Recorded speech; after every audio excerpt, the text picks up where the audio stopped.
Welcome back to Life, Biz and All That Jazz, the podcast where real talk meets transformation. If you're navigating mental health, healing from trauma, or just trying to build that life that works for you, you're in the right place. I'm your host, Jasmine Lisciotto. Every week, I'm here bringing you real and raw conversations. And if you're new here, welcome to the family.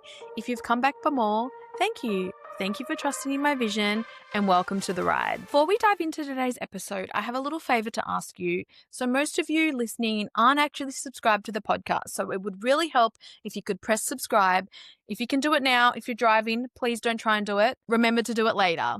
So I'd really appreciate that. And thank you for everyone that is subscribed and coming back to listen. So this podcast may include conversations that are sensitive or emotional to some people. I did want to give a warning for that. Please read the show notes for more details and always prioritize your mental health first. If you need to take breaks, or if you need support, please reach out. Today's episode is for you if you've ever felt disconnected from your body after trauma, or if you've found yourself in that constant mode that you need to fix something. You constantly need to fix yourself.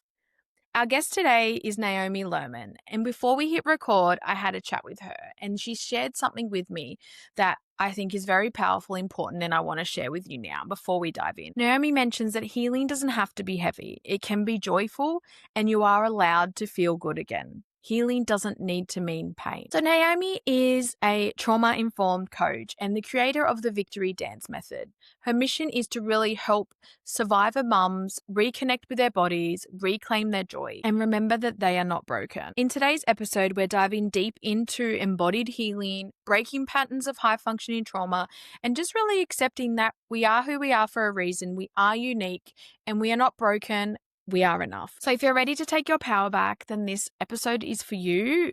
Let's dive in and welcome Naomi. Naomi Lerman, welcome to Life, Biz and All That Jazz. Thank you so much for having me. I really appreciate it. Thank you. Thank you for your time. I'm really excited for our chat today because when we had a chat earlier, and something that really stuck to me is your way of thinking about healing and, you know, that we're not broken. There was a lot of terms that you used that really relate to everything that I share myself and also a lot of our guests share on the podcast. So to start off with, I really want to take it back and let everyone listening know what life was like before you had your transformation and before you started your healing journey, because a lot of us, you know, we're at a starting point and we kind of want to hear the start of it and then, you know, see how it all unfolds. So I'd love to hear it from your point of view. Yeah, incredible. So I grew up in Canada. I have one sister and it was a really special, nice upbringing. And at the same time, my sister had a lot of health problems. So I was left alone a lot and I struggled a lot with bullying. My parents were often with my sister. So it was a lot of time alone. And then again, with the bullying sort of on top of that, it was sort of a struggle from the beginning. I always felt like an alien, like it was a mistake that I was put on this planet and like perhaps maybe someone had made a mistake. And I started to really notice that I fell into depression and a lot of negative thinking and negative ways of dealing with it on the inside, but externally I came across as like I was a performer from a very young age, a singer, dancer, and actress. And I presented as this very well put together kid who could handle it all and was managing everything. I was also a national level synchronized swimmer on top of performing professionally as a singer. So I had so much going on, but then inside I just felt lost. I felt like I'm not enough, that nobody really notices when I'm struggling. And I sort of moved my way through life like that. I was diagnosed with bipolar 2 disorder around the age of, I think it was 17, 18. I could be, these sort of timelines, they're not always exactly on the money when it comes to timelines. But I was diagnosed with bipolar disorder, put on a ton of medication, and just sort of told if I just keep taking this medication, I'll feel better. It'll all work out. And it wasn't working out. And they kept putting on more medication. And then in the midst of that, I decided to take a trip after I graduated high school. And I've always had back problems. As I said, I was a synchronized swimmer. So I struggled with back pain from something that occurred in the sport. And I decided to go to a massage therapist while I was on vacation. He was a reflexologist and massage therapist. And he was recommended by a family friend. And I went and I showed up at his place of business. And I had this terrible sinking feeling that I should not go in. And it was actually with my mother because she happened to be on vacation with me. And I told her, and she was like, you know what? Doesn't matter if we lose money. Like, don't feel embarrassed. Just let's walk away. Like, if you have a strong feeling like that, let's just walk away. And I didn't. I was like, you know what? It's fine. I didn't listen to my voice, my inner voice. I shoved it down. I didn't want a guy to feel embarrassed or for it to be a waste of money. And I went in and he ended up raping me. And that was a breaking point for me. I had struggled my whole life, but it was like this act of not listening to my inner voice and then being violated in that way. And we went through the process of, I told my parents and I went to the police and I took him to court and he was put in jail. And the whole process of the court and all of that was a whole secondary trauma that then I was holding in.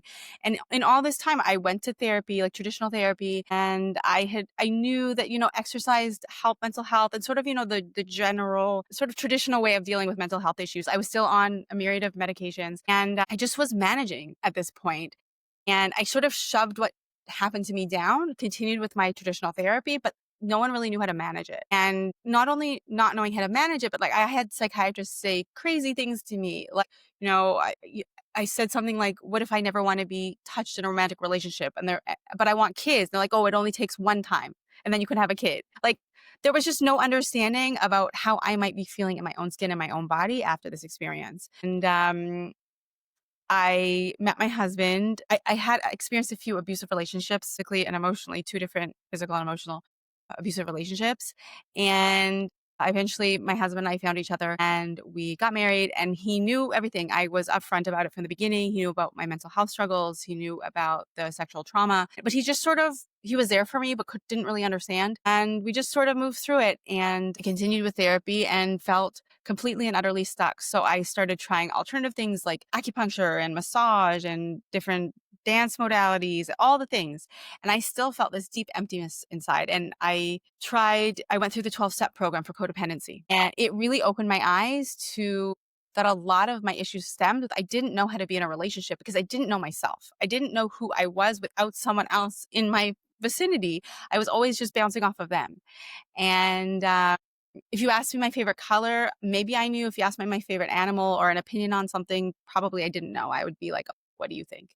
And so going through this 12-step program through codependency really opened my eyes. And I met an incredible therapist through that.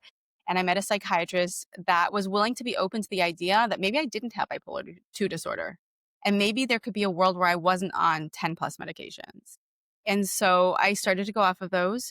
And with the goal in mind that I really wanted to have kids, it was something that was important to me. It scared the living daylights out of me because I had had this strange upbringing and I didn't really know how to parent, but it was something that was important to me.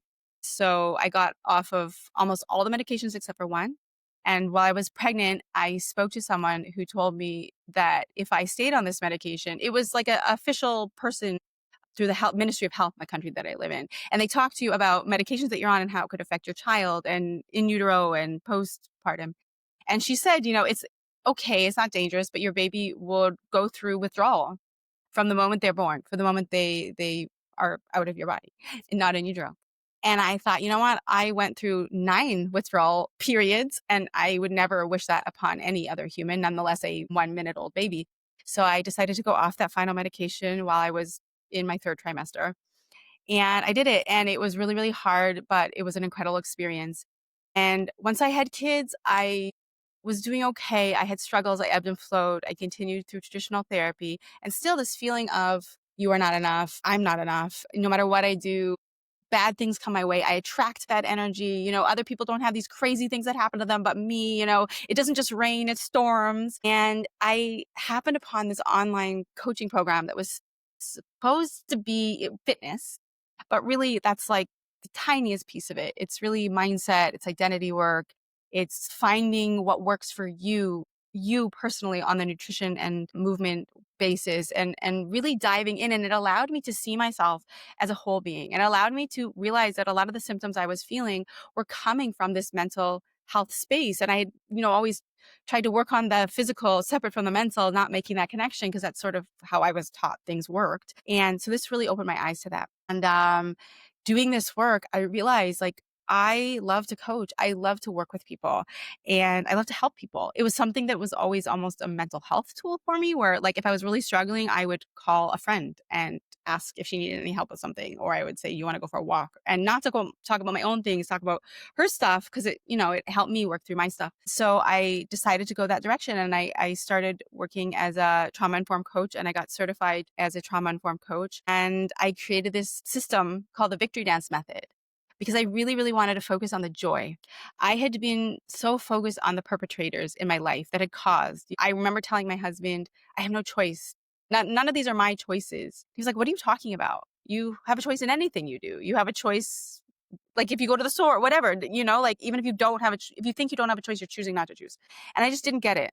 And through this process, I realized that like I could choose to not feel depressed. I could choose, of course, I'm going to feel it, but I can make a choice when I'm ready to leave that world that I was living in. And I can make a choice who I want to surround myself with. And I can I can make a choice if I want to heal from a place of joy. And so that's why I created the Victory Dance Method, because I didn't want to focus on releasing the negative emotions or the stuck things inside of me or all the crap that had built up in my life that I thought was happening to me. I realize it's happening for me and I can choose to heal joyfully.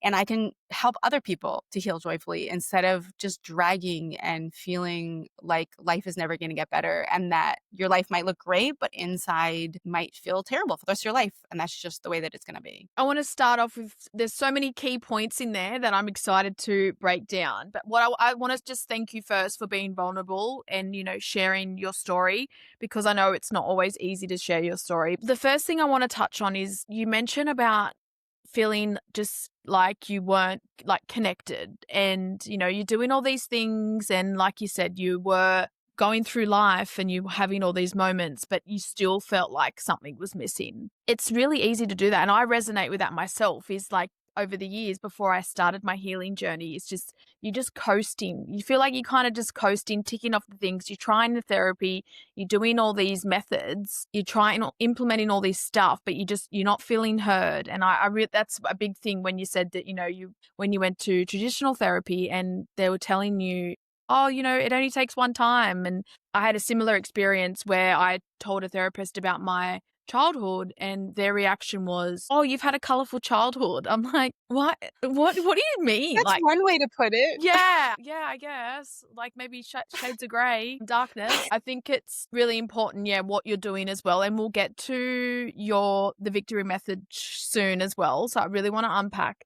One thing I want to talk about though as well, I'd love your opinion on, is high functioning, that word, because I feel like with your journey, you were doing all the things and, you were trying, but you still just didn't have that balance. And I'm the same. And I've shared that a lot. And a lot of people that I talk with or have on the podcast as well are similar till they get to that point where they find something that works for them. And I think what's beautiful with your story is you found something that works for you, but now you share it. I'd love your take on, that high functioning, to explain it to someone that might not understand what they're kind of going through. So the way that I always put it is that I dreamed that my insides could look as beautiful as my outsides. And I think that's sort of the definition of someone that's like a high functioning person that's struggling, in that on the outside, no one would know. Nobody knew anything was wrong with me. And yet inside, it wasn't even a disconnect. It was like darkness. It was like dark suicidal thoughts on a consistent basis. And I just kept shoving it down and trying to deal with it with the modalities that I had access to. But it's like admitting that your insides are nowhere near what the world sees you as. And that when you can actually have that awareness and that acceptance, that's really the path to when my healing cracked open. In that, like, I sort of decided, okay, I can look high functioning on the outside. And on the inside for the rest of my life, I'm just going to have to feel terrible all the time and feel like I don't want to live in this world and that it was just a mistake for me to be here. And I had to choose, I had to have the awareness and make the choice that that's not how it had to be forward. And also surrounding myself with people that understood that was really important. There are so many other people that go around in such a high functioning state. You, me, like so many people that we surround ourselves with. And yet you have no idea what's going on behind closed doors. You have no idea what's going on in their head. And I think that that's something that I really strive for in my social media presence, is to really just talk about the things that people are too ashamed to talk about or guilty to talk about or feel like it might affect how other people see them. Because at the end of the day, the more I can talk about it and the more people can see, oh, like she's high fun. I have a master's degree. I have 3 kids, like I'm living a great life. And yet and I've done all this healing and I run a coaching practice. And yet I still struggle with panic attacks sometimes, and I still have dark moments and I still will just find myself thinking some like weird suicidal thought, but that's okay. There's nothing wrong with that. And that we can continue to live and function. And I actually really don't like the idea of high functioning because it almost feels like over functioning, like, do we really need to high function? We just need to function. Yeah. And we don't not only function, we need to thrive. We need to be joyful. We need to feel magic in our lives and beauty. And high functioning just feels like a misnomer, and B, like it takes away from the life we could actually live if we had the awareness and the tools and the ability to realize that our outside life can almost most certainly match our inside life. So I think as well is, like you said, with the high functioning term, it is just functioning. We kind of understand and have that acceptance of who we are is who we are, and we're going to have our bad days, we're going to have our dark thoughts. But it's really accepting that, that's life, but we still get to have that beautiful life. And it's really touching on things and finding things that bring us joy. And that's something that's really powerful as well. And I always talk about that, is that finding joy, like we don't realize how much we miss it until we find it, until we break down our life and really look at what we're doing and where we need to go to start that healing journey and to really break free from those patterns that are keeping us stuck and that are making us think that we're broken or making us question our worth and are we meant to be in this world. Because everyone's going to have thoughts like that, especially if you struggle with your mental health. It's really finding what brings you joy and sticking with that and knowing that you're not alone. And that's something that I always really want to get across, is that no matter what's going on in your life, you're never alone. And I see that what you share on your socials and that healing out loud as well is something that, I'm very proud of. And do you feel like sharing what you share also helps? You're obviously helping relate to other people, but do you feel like that helps with your healing journey as well? Yeah, because I think a lot of times I might hesitate. I'm far enough, I've done enough that like maybe I shouldn't talk about this, but then that's just me falling into old patterns and pushing things down. Yes. Whereas this allows me to talk about things. It gives me a platform. I don't overshare, like there's purpose to what I share, but at the same time, it allows me to say, you know what, I'm still feeling this and that's okay. I remember I used to have this ridiculously unattainable goal of the term happy. I wanted to be happy. That was like my goal. Happiness was never feeling sad, never feeling any low moments, never having never getting mad, never like, well, who's that? That's like a robot. Like that doesn't exist. But, once a perfectionist, always a perfectionist. And I really like worked on that aspect of myself, but it was even a perfectionist in my mental health that like, I can only be like healed, which I no longer believed anyone's healed, that we're all in the process of consistently and constantly healing. Yes. But how I used to think is once I was healed, I would feel this like weird amorphous happy that I imagine someone in Pleasantville, I guess, feels like. I don't know. So I think it's also like rearranging my expectations, and that I'm still going to have pain and I'm still going to lose my temper and I'm still going to have dark thoughts. Doesn't mean I'm bad. It doesn't mean I'm broken. It doesn't mean something's wrong with me. It actually means I'm human, which is super beautiful, and I want to be human. I want to grow that inner light that I have of mine. That is what makes me human, and just keep growing it and sharing it and allowing other people to grab from that light in a sense that helps them ignite theirs. Because we all have that light, and trying to almost be that happy person that never feels sad is almost extinguishing that light, because lights like a fire flickers, right? It's never a consistent thing. So how, in a sense, could I as a human be this like consistent light?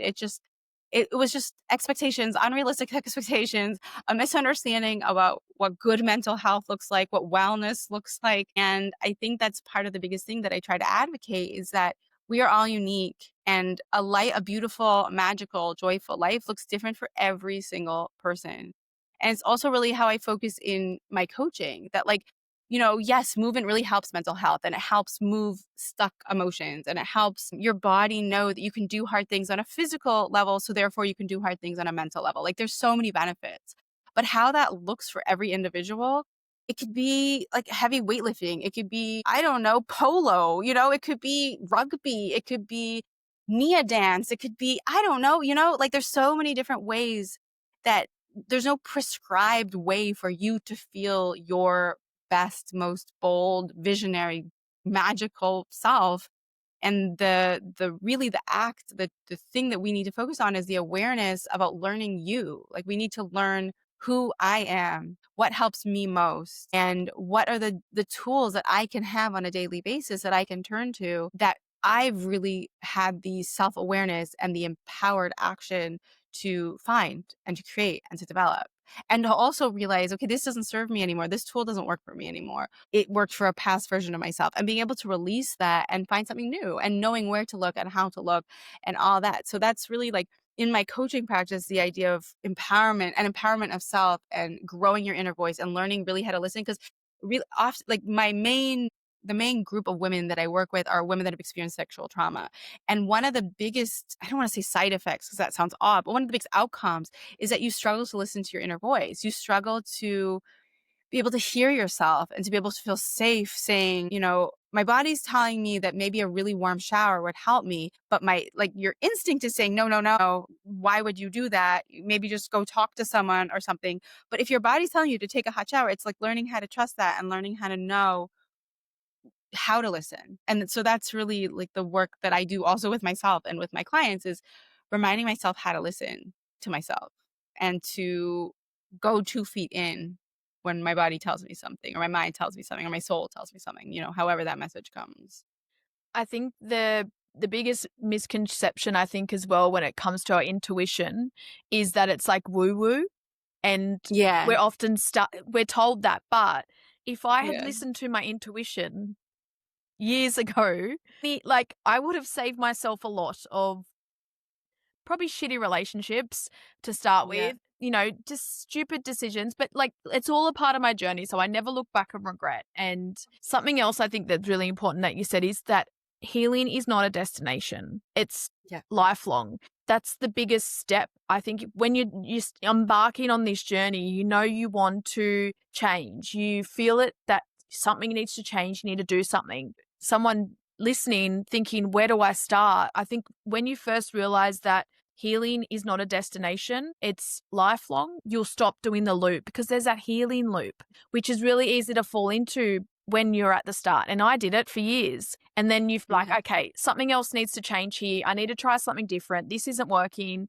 This is, traditional methods aren't working. I'm not uncovering certain amounts. I'm being in a way not too kind to myself, I wouldn't say I was, but I was scared to really uncover and dig deep. Yeah. And then until you do that deep conditioning and really dive deep, it's just surface level. But that's when I mentioned about that healing loop, and you think, all right, well, when I get to do this, this, and this, I'll get to here, and then I'll feel happy and my mind won't race. I'll wake up every day jumping out of bed. It's unrealistic, like you said. It's Yeah. finding things that work, but knowing that sometimes, if that doesn't work, you need to find something else. So I'd love to touch on a few of the techniques that you do, just to give our audience a little bit of a more of an understanding and maybe some examples of how it could help with somebody. Okay.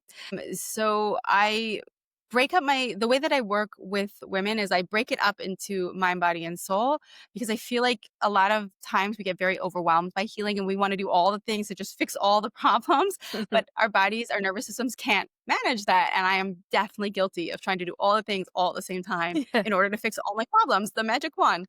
Unfortunately, that's not how the world works. So I start with mind because I feel like mindset, if your mind is racing and you're so overwhelmed by negative thoughts and you can't redirect your thoughts in any way, it's really hard to then take the next step and focus on releasing things from your body, focus on taking care of your body. You're too stuck. So I start in the mind. And the really cool thing about the Victory Dance method and the way that I work is I work with a client and I really, really, really get to know them deeply.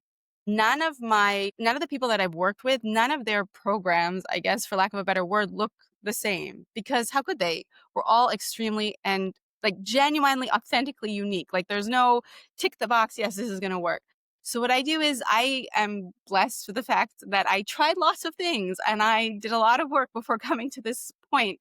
And I also happen to love research. So if there's something that's going on and I don't have a good tool for it, I will dive into that. But so basically we get to know each other and we figure out, okay, what is the one thing right now that you want to work on, this where you're stuck, that you on the mindset level, that something that shows up on a day-to-day basis that you would love to be able to work through, or to have a tool to manage those thoughts or whatever it is.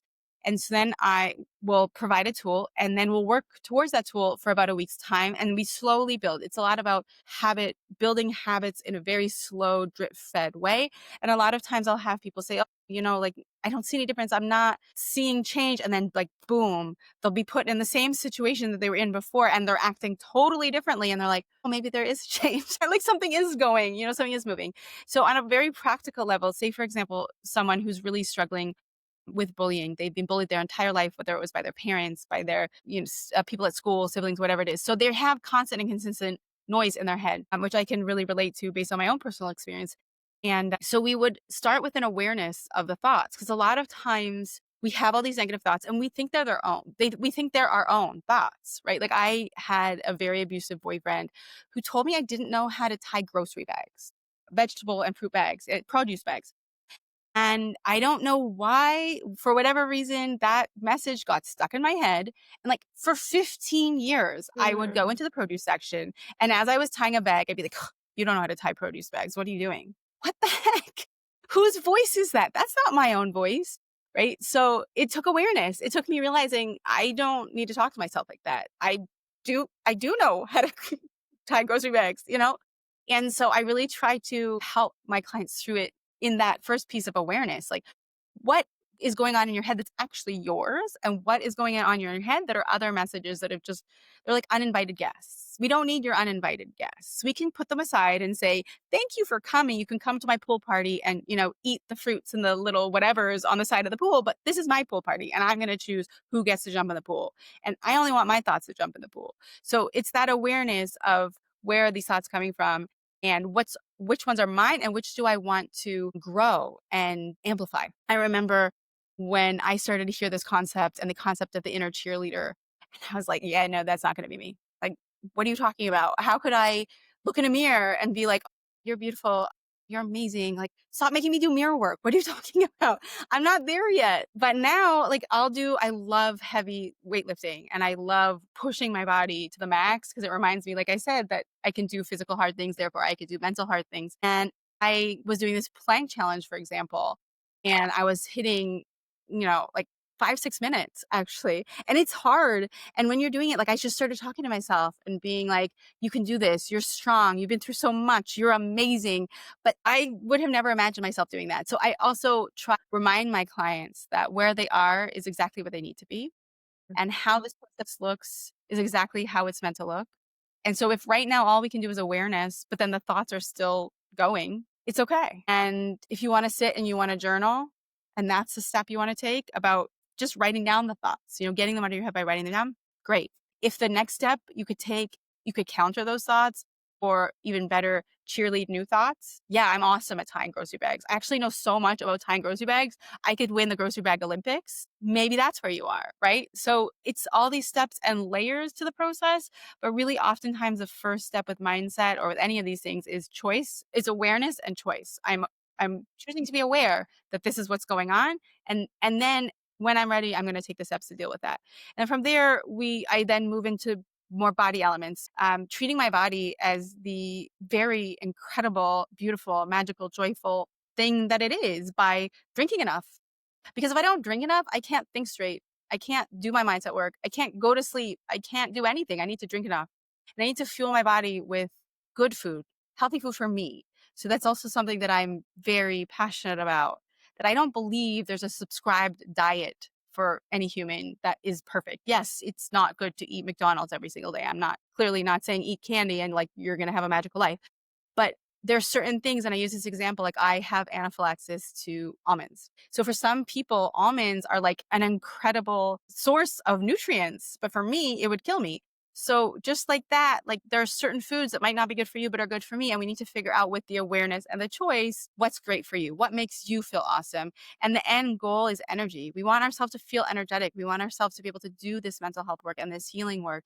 And so it really takes the shame away from body dysmorphia or food noise. Or I joke that like so many times I was given this plan by a nutritionist, the magic bullet plan, and and I would take it and I would do it for 2-3 days and I would be the perfect nutrition client, and then I would eat like 2 cakes like behind the door hoping no one would notice me, because no, it's unsustainable. So when you change the goal from we must eat this way, or you change the goal from I want my body to look like this or whatever it is, to I want to feel energy, that's a really easy metric. Like, do I feel good today? Do I have energy? Can I do the mental health work I want to do? Can I be with my kids? Can I run in the park? Can I feel joy? No. Okay. So what am I fueling myself with that's not making me feel that way? So it really takes like the shame, the blame, the guilt, and like all the icky noise away and refocuses it and gives you a metric that it's really easy to use. Like it's really easy to, once you can hear your inner voice and you can tap into your body, say, oh, do I feel energy? No. Okay. So what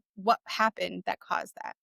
And then on top of that, we find movement that really helps, whether it's with the mental health piece or growing your strength or whatever it is that you want, that the physicality piece will help. Any movement we can do really helps us because we're a whole person, right? So moving our body, sitting stationary is not going to help us.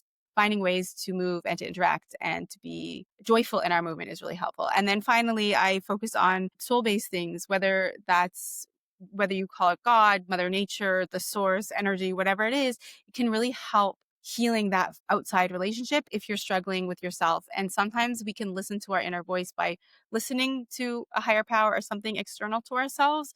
And it starts to really heal that. And then also really understanding that there's sort of a piece of the infinite in each and every one of us, no matter what religion or culture or background you are. We have our soul. I mean, I believe most people believe in the soul. Maybe I'm removing myself from a certain group of people, but we have something inside of us that's sort of that piece. And it's growing that and tapping into that on our hard moments and realizing that's us. That's our truest sense. That's our what we were born with, and how to grow that and how to feel joy in that and safety, how to feel safety in that and sort of growing that. I love all of that. First off, I want to say the fact that you do your coaching based on the person, you don't have a rigid, structure. It's really tailored. I think that in itself is really powerful. You see a lot of coaching programs that have the criteria and kind of modules. They're very training based. But where I feel like where you're coming from is you've done the work. You're not just here to just coach someone, you've really been in there and done it. So you understood. And I think that's the power of, you've tested a lot of things and you know what works. And I'm a researcher as well. I love researching. I got a master's. I'm doing a neuroscience course. I just love it.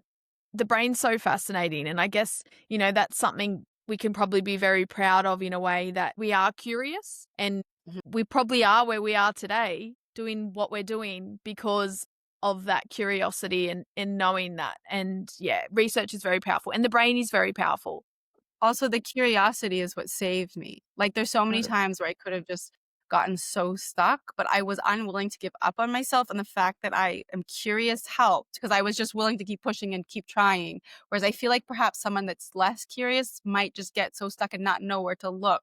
But I was just naturally gifted with that element, which is really, it was a gift, really. That's right. And knowing that to question things, which at the Yeah. start you can't, but once you start that journey, and that's where I think if you are feeling stuck and you're listening today and you've tried things and you need help, this is where I think getting a coach is important, because like ourselves, obviously we have that curiosity. We've tried a lot of things, but to help you move along. And it's why I have people like yourself on the podcast, because I think it's just so powerful. People out there can do it themselves, but then a lot of people can't. They just don't know where to start, and having someone to support them and to just to have in their corner and to know that, it starts somewhere. And I think it was really important what you said, is that having that awareness and the choice and knowing that it's not going to happen overnight. It's not, Right. yes, like it's going to take time, and giving yourself grace that you might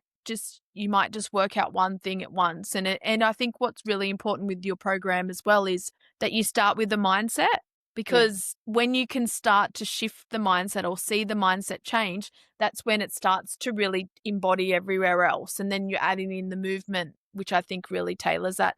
And the diet is really important, and something that like kind of frustrates me, because I'll hear and just talk to people, or, through other conversations, that people will go to the doctors and they'll be struggling with anxiety or depression, and they don't even ask what their diet is. Most I of the know. time Don't ask how much coffee you're drinking, how much sugar, what's your sugar intake. Like that's science. We're not talking like woo woo. We're not talking like not traditional. It's like you're literally spiking your blood sugar and telling your body that you're in danger, but no doctor asks you how much caffeine you're taking or how much sugar, which is like really like it's just science. Like it just seems so weird and silly to me. Like, I did hear that doctors, Western educated medical doctors get like one class in their entire medical degree of nutrition or something like that. So like, Yes. yeah, you're not going to think of it if maybe you took it in your first year and it's been like 30 years since you took that nutrition course, but it's just so interesting. It's such an easy fix just to like switch a few things up, and it can have incredible results. And you're not getting put on a medication that might have a million side effects. Like suicide might be the side effect of the medication you're taking, your suicide ideations, like never read the side effect portion of medications you take. It's scary, but like maybe you need the medication, but maybe try regulating your blood sugar first and see if that helps. And then if it doesn't, yeah, for sure, you might need medication, but try a low-hanging fruit first. I don't know. No pun intended, but yeah.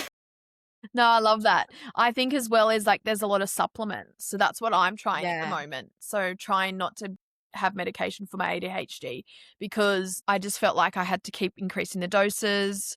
I couldn't really, like, it was great for the day. I could focus. It really did quieten my mind. Like, and that's where I'm now 2 years sober. So I used to drink wine would quieten my mind. That's what I would have at the end of the day to switch off. And it got to a point where I was like, well, I can't, I knew that that's where my healing journey was being blocked, and removing the alcohol, but then also trying a lot of other things, and coming to a point where I'm like, all right, well, officially been diagnosed with ADHD. I'm going to try some medication. I tried the medication. It did help a little bit, but then I just felt like I was doing everything else. It wasn't that quick fix kind of thing that I thought that I would have when they tell you it's going to be. Well, yeah, they like, and it was quite a different experience too, because it was later on in life that I'd been diagnosed, and I'd already gone my whole life coping and having all these coping mechanisms that weren't necessarily healthy, but they also helped me be able to take a little bit of control of my mind and be able to look at things in different. And then obviously that's how I feel like I did end up not drinking for 2 years now, and I don't think I'll drink forever. And that's something that I know really complements my lifestyle now and my mental health, and supports me with regulating my dopamine naturally. So, and diet, Incredible. at the end of the day, this is kind of where I'm going. I'm going off a bit of a tangent here that's what I'm all about. But yeah, coming back to diet and not being scared to eat too much meat. I think as well, I've gone through stages, and some people will be like, don't want to eat meat, but maybe meat's really good for you. Maybe you need to have more, iron supplements or more vegetables. And I think what's really important too, is you mentioned about, blood sugar and cortisol. If you're a high person that's in it, stressed, and you're not able to regulate that yet, having coffee and all this other stuff, your nervous system is just in shock, and you're not really able to pinpoint and see how can I regulate myself when you've also got life and everything else in your environment that's quite chaotic. Another thing I wanted to just touch on was the third part, the spiritual, which I think is really important. So you mentioned the soul, which I love that. And like I said, I think I agree with you when most people, we believe in that. And no matter what religion as well, you said that everyone has their own religion or their beliefs. I think that's really important. So you kind of just would work with anyone and then tailor it to how they perceive, their beliefs and religion. Can I say something quickly just about nutrition? I think it's really important that I don't believe that there's any good food or bad food. Like I said, like you said, like, you shouldn't be eating meat maybe. It's like not good to eat too much meat. I just feel like there's like this big it can cause you to get really stuck on, you get focused on things that aren't helpful, in that like maybe a lot of meat is actually good for you, and maybe caffeine for one caffeine or three coffees a day could be good for you. Like, I just don't believe in, and maybe this is like super scandalous and like people are going to be like, no, there are bad foods and there are good foods. Say it. Like, I just like don't believe in that. Like, I know for myself that when I tried to eat like super clean and I was like, I'm never going to eat cake, or I'm never going to eat, whatever it is. Those are the times when my inner rebellious teenager or whatever would just like come out and then just like eat all the cakes and like eat all the French fries, eat all the whatevers, And the moment we can say like, no, if you want French fries today, like it's not going to kill you for the rest of your life. It doesn't mean you're an unhealthy person. It actually means like if you can have French fries and then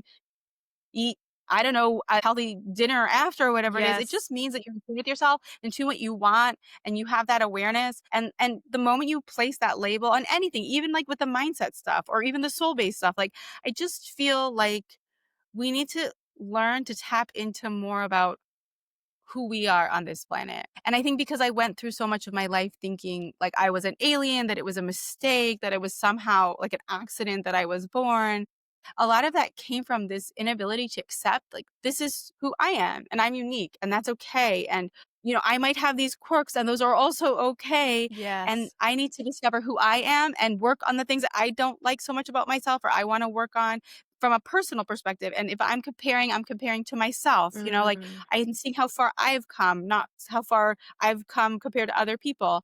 And the moment I can do that and bring my awareness back to always focusing back to what do I want to work on, who do I want to be when I walk away from this conversation, that's really when I become my best self, because I can say, okay, I didn't do this great and I did do this great. So how can I now work on this, instead of getting distracted by labeling things or noise or other people on their own journeys.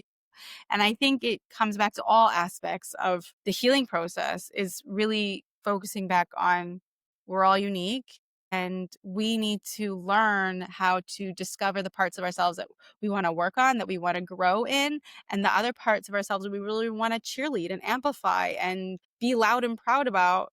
And it really has nothing to do with anyone else on this planet, really. It's just like our own journey. I think that's really important takeaway for me. That was really powerful because it's easy to compare. It's so easy to compare, and we can see it in all areas of our life, whether we're, people that we're around. Social media is one that, you really need to make sure you're being aware of, because if you're looking at people's pages or you're following people, and I've recently done probably did it a few years ago, I only follow people, have anyone in my socials, that aligns with my view. Or amazing. Yeah, because I want to go on there when I am on there, and especially having a marketing business, I have to go on there and, do research and stuff like that. And also I love going on there and just like connecting with other people that are doing the same thing as me, because it's inspiring, it's uplifting. But knowing that what you're comparing yourself with isn't necessarily going to be the truth as well. You don't know exactly what it is, but they're not you. They're not. And that's something I really love that you explain, is like we're all unique and all of us are on our own journey, and it's a beautiful journey. And I think it's, really accepting that no matter what happens and where we're going, it's ours. It's our journey, and we get to rewrite our story every single day. We get to turn that page and have that new beginning and create the joy. I think also as part of that, like accepting what's can't serve me right now. Like maybe I'm someone that really likes sad music, but the phase of my life that I'm in right now, if I put on some like album that's going to make me super sad and I'm not going to function for 3 weeks, like maybe not a good idea. Like maybe I'm someone that really likes like movies about health problems, people that are like have to struggle with health problems, but right now that might not be something that's serving me. So I can accept that about myself and say, okay, for now, I'm not going to access that. And it doesn't mean that anything's wrong with you. Like, I feel like a lot of times people try to force themselves to be normal and to be able to like listen to things and watch things and hear things. And not filter things to what's going to serve them right now. And it's Mm. so detrimental. And it's that acceptance of, okay, for now, I'm only going to listen to uplifting music. For now, on my social media, I'm only going to surround myself with people that uplift me. And it's not like a lifelong sentence, like, I'm never going to expose myself to anything, but it's okay. We all have different levels of sensitivity, and we all go through ebbs and flows of things that work for us and don't work for us.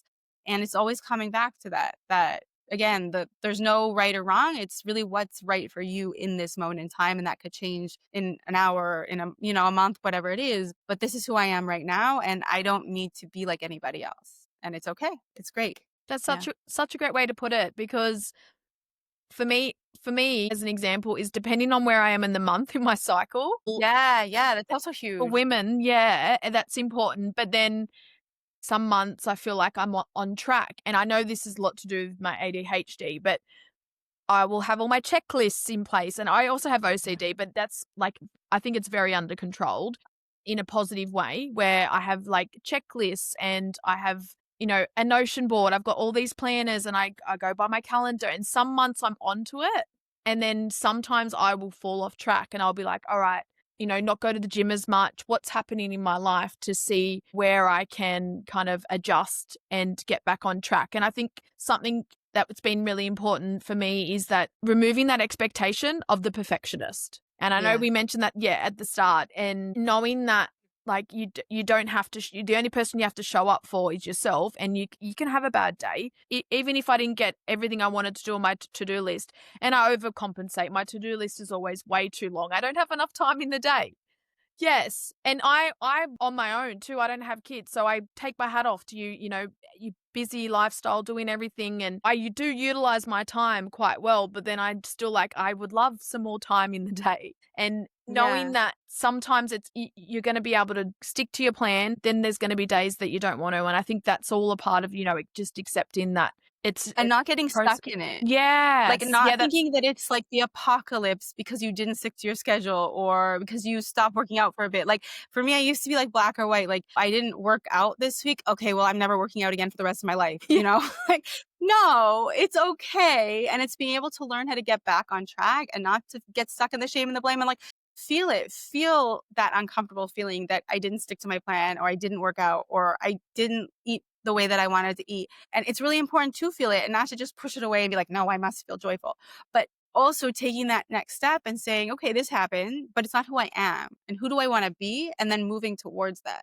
And whether that's like, okay, so you go for a walk this week, but it doesn't mean jumping back into that original over-planned version of yourself, which works sometimes, and that's awesome. It might mean, a little bit of a varied version of that, and that's okay. Like, especially like you said with women, like we work on a 28-day cycle, or however length your cycle specifically is. I'm sorry, I don't know if the honking outside is very loud. it's all So good. we work on a we work on a cycle, and it's realizing that there are some days that if you feel really dragged out, it's probably because it's your body telling you something.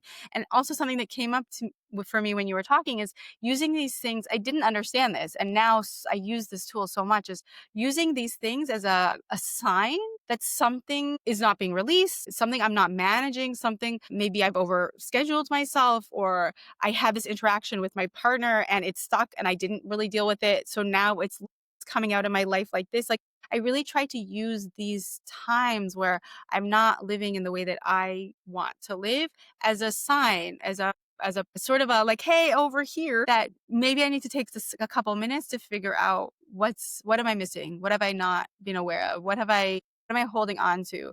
Because usually we don't just randomly do things. We don't just like randomly. It might be because you didn't get enough sleep. It might not even be an emotional level thing, like, but it might be, it's a way to refocus yourself instead of putting the shame and the blame on it or tamping it down or trying to just ignore that it doesn't exist. It's actually the opposite action of focusing on it and saying, hey, this is not how I usually act. Why is this happening? What could I potentially do to change that? And that's like a really empowering process. I feel like a lot of people that struggle with things like fibromyalgia or with pain, these types of things, like you really get stuck in it. And instead of the stuck and the shame, the blame and the guilt and how dare I and why can't I do this and can I just pressure through it? Instead being like, what is my body trying to tell me? What is my mind, my soul trying to tell me? What am I missing here? And just sort of, I had a coach that I love this way of putting it. She calls it a compassionate scientist. So you look at the thing as a scientist in that you're just trying to dissect the situation and look at it on like a very value based, meaning like numbers, not moral value based way, but then also just being compassionate and open hearted and aware about the process. And it really just allows you to step back and look at these things that might be dragging you down so deeply and just making your life a living hell. Instead, it sort of steps you outside of them and says, okay, what's the message here? And it just neutralizes things. So I find that really helpful with my own work and also with my clients. And it's often a perspective that people haven't heard or have never tapped into. And it allows for the empowerment and also just the self-awareness. And it allows for that growing of the inner voice and learning how to listen to yourself instead of just sort of shoving everything down. Very powerful. I love the way that you explained it too, with like the shame and the blame. Because Mm, once you start to do that, and I've been guilty of this in the past, is it just builds up, and it's like it yeah, pushes you down, and you're bottling it down, and you can't have everything around you, and it's not going to, things aren't going to work when you're having that shame and blame. And I think guilt, yeah, yeah, the guilt of huge. not, yeah, once you can release that, and like a lot of things that we've touched on today, is know that it's a process and that you get to create it. I think this has been a very, very powerful and inspiring conversation today. Thank you so much. That's my pleasure. Before we wrap things up, I like to ask a few little questions at the end. So if you can go back to yourself and tell her anything before you started your journey, your younger self, you can go back as far as you want. What would you say to her? That what I would want to say, but I know that my former self would never believe it. But what I would want to say, find a way to be able to say it that she could accept it, is you are enough exactly as you are. Wow. And you are meant to be on this planet exactly as you are. My negative voices are like, there's no way she would ever believe that. What are you thinking? But that's, I am enough. It's always what I need to keep coming back to. Even now, even all the work that I've done, it pops up sometimes. That's really beautiful. Thank you for sharing that. And I think, like what you said, it's important to know that you can we do all the work, and we get to a place where we have the steps in place. We're sharing our journey, but it's still acknowledging that your mind is going to sometimes say something that you don't agree with, but you can't control everything that you think, but you can control how you react to it. And Exactly. and then So you hear yourself say something, but then you can also, the other side of you is saying, no, you don't think like that anymore. Like, and I think that's perfect. The way that you explained it was that, she wouldn't listen to this, but, you still said it from a place where you are right now. And I think that's really, really, really powerful. thank you. Yeah. And so you mentioned journaling as well. Is there any like journaling prompts that you'd like to share? Because something that I always talk about is journaling, and I think it's really powerful to kind of just start. If you don't know where to start, like you said as well, is just kind of writing something down. So is any like journaling prompts that you would recommend, or some So it's tips? funny. I'm like super not a journaling person. Yeah. It's something that I struggled with. I want to be a journaling We, person. So again, like we're yeah. all struggling. And so it's something that I do give clients that's something they tap into, but I am not currently a journaling person. But what I really do love is visualization. So something that I Yes. would recommend that I do that's also coming out from the conversation we just had just now is that, so I do this visualization walk. I call it my visualization walk. I try to do it 2 to 3 times a week, and I do it at night when it's dark and there's less people out. And when I realized with the help of a coach that one of the things I was doing was, it used to be that other people held the key to my freedom. And that's how I live my life. And I've done so much work, and that's really not the case anymore. But sometimes I behave like someone else holds the key to my freedom, me being my true self. And so this visualization is, I picture myself before I leave my front door. I picture myself in a cage, locked in a cage, but I'm holding the key so tight, so tight. And I picture it, and I try to picture every element of it. And then I lean my hand outside the cage, and I unlock the door with the key, and I let myself out. And I walk out my front door, and I go out of my Wow. apartment building, and I start walking. And what I do is I imagine all the things that I believe are controlling me or are in charge or are holding my power. I imagine them in their own cages. Not as like a negative thing, because sometimes it's my parents. I don't want them to be in prison. That's not, but it's that they are in control of their own futures, their own journeys, and I am the one that's now walking down my path. So I picture sometimes it's the bank, sometimes it's shame, sometimes it's joy. I one time was walking and I realized I had given my power away to joy. That I like no matter what I felt, I was feeling guilty because I wasn't feeling joyful. But that's still the same act of I am in control. Joy is not in control. My inner light's in control. So I pictured all these things in these cages. And as I walk, I sometimes even close my eyes. People probably think I'm crazy. It's dark, so they probably don't notice. But as I walk, I imagine this and I tip my head up and I imagine like a bright light on my face. And I love to perform. So stage lights for me are like, feel like home. So I imagine this bright light, these stage lights on me. And I walk and I do my whole walk like that. And so it's this really incredible visualization that I am in control of my future. I am in control of who I want to be. I can choose whatever it is that I want to choose, and I have that capacity. And in the times when there's things that I feel are holding the key to who I want to be, I need to just put them in their own cages, let them deal with their stuff and be okay with that. And I find that visualization has been life-changing, honestly. And every time I take it, there are different things in the cages, which I also find so interesting. It's my mind working through things. I don't have to consciously figure out who I'm feeling is in control of me. My mind is just naturally putting people in those cages. And I just have found it to be so incredible. That was amazing. When you were first explaining that, like I was getting really emotional. The process, the key, the unlocking, and then your whole journey. Oh, that was beautiful. It's such a good way to do it. And especially for people, visualization is kind of our brain where it links is it can be just as powerful as actually receiving what we're visualizing about. So yeah, I did an episode, one of my earlier episodes, a solo episode, I focused on visualization and kind of talked about a few different things that I've tried, and mine very different to how you explained it, like really embodying it and the walk. For me, it used to be more like talking or mantras and visualizing in that way, the life that I wanted and where I wanted to be. But that's a very different and powerful way to put it. I really love that. Do you have any mantras you live by? Mine is progress, not perfection. Ooh, I like that one. I know. I want to get a tattoo. Really good one. I imagine. I love mantras. It's also one of those things that I really struggled with, along with like the inner cheerleader. I just felt it was like silly and weird and whatever. Yep. But I started following this woman. Her name is Erin Stutland. I don't know, you can check her out if you're interested. And she does movement and mantra together. So even like workouts with weights, but you're saying out loud, like, I am strong. Create my future or whatever it is. So at first it was hard for me. I would just say it inside my head, but now I actually say it out loud and my kids are like, stop, what are you talking about? Shush. Like they work out with me sometimes. They're like, stop talking. Yes. But it got me used to the mantra idea, and I do love mantras. So I am enough is one of my biggest ones. Yeah. When I'm struggling, I remind myself I am enough. And then oftentimes I like to create sort of a mantra for the year. So this year until January was trust the magic. And it's something that I've really tried to stick to, because sometimes times are hard and it's really hard to trust the process. And it's remembering that it's not just a process, it's actually something magical that's happening to you. And you just got to trust it. So those are two ones right now that are really important to me. They're amazing. Thanks for sharing that.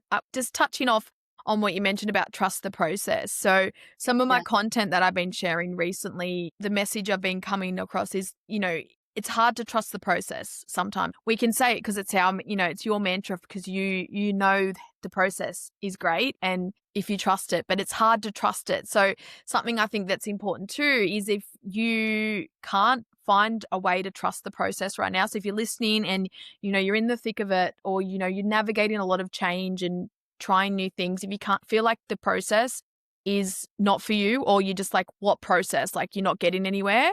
If you can't trust the process, find someone who's done the process and like trust them. Oh, I love that. Yeah, which I think is really cool for what you do as well. Is if you can't trust it, find someone that does and listen to them. But I think also like realizing what it means for you to trust. So I say trust the magic. I like to trust the magic. No, yes. But I think it's also realizing what it looks like for you. Like there are some days where I'm so in it that I just want to like go to a forest and like scream my heart out because I can't handle it. I do not want to trust the process. I'm done. Like even now, like I still have moments like that. And that's still trusting the magic. That's me trying to feel and work through it. And there's like nothing wrong.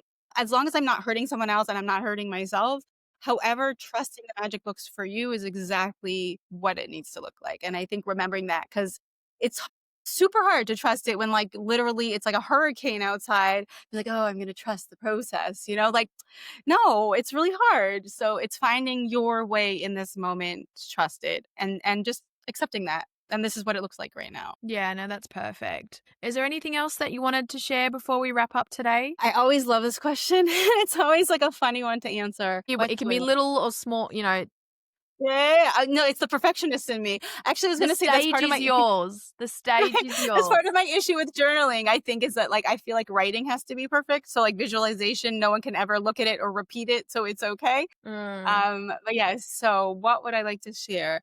I would like to share that healing is hard, but it doesn't have to be painful. Healing can look joyful, magical, beautiful, bright, all the things.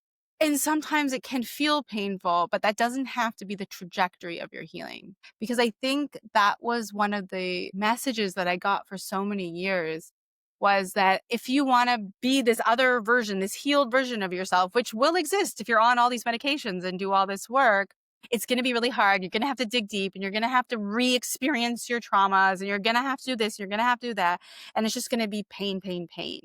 And I don't believe that. And for personal experience, when I stopped believing that, that's really when I accessed deep levels of healing that I just didn't have access to before because my body was trying to keep me safe. So if I keep telling myself that healing is painful, why would my body give me access to any level of healing? Because my body is trying to protect me from feeling pain. So the moment I could step back and say, okay, healing is hard and it can be joyful, my body's like, okay, we can do this. Let's see. And then all of a sudden it was just allowing me to do the work that I couldn't do before making that mindset shift. Thank you. Right. It was, I unlocked perfectionist level. That was a great way to finish our conversation. Well, Naomi, thank you so much for coming on today. I really appreciate our time together and I'm excited for this episode to get out there and for our listeners to hear it because I think it's a very powerful one. We covered a lot of powerful topics and I think, the biggest one that I want to finish with is that we're not broken. Yeah. We are becoming that next version and healing is a journey. It's a journey. It's not a destination. It's a process. I'm going to put I've got your social media. Is that the best way to get in touch with you? You're on Facebook and Instagram? Yeah, so Facebook and Instagram, you can DM me through there. I also have an email. It's victorydancecoaching@gmail.com. Lovely. For those of you that dislike social media, which I can understand 100%. I'll put all of them in there. So I'll put all the show notes in there and they'll be able to click the links to get in touch with you. Like I said, thanks again for your time. And everybody else, I will see you next week.